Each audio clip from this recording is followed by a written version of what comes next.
स्वागतम मोर BK study IQ YouTube channel को ओडिशा स्टाफ सिलेक्शन कमिशन तरफ बहुत बड़ गोटे अपडेट आसी।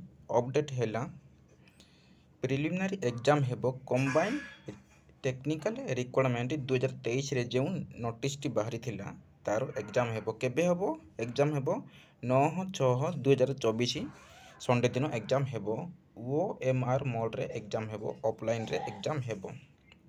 डेट तो कहली 9/6/2024 संडे दिन यहाँ हूँ फास्ट सिटिंग हम। रिपोर्टिंग टाइम हो 9टा AM सका एवं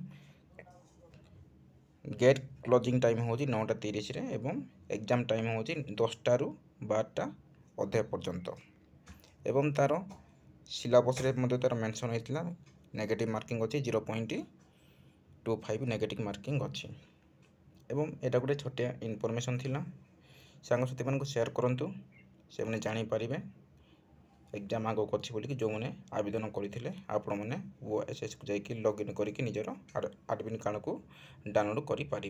रही धन्यवाद। आप मंगलमय हो।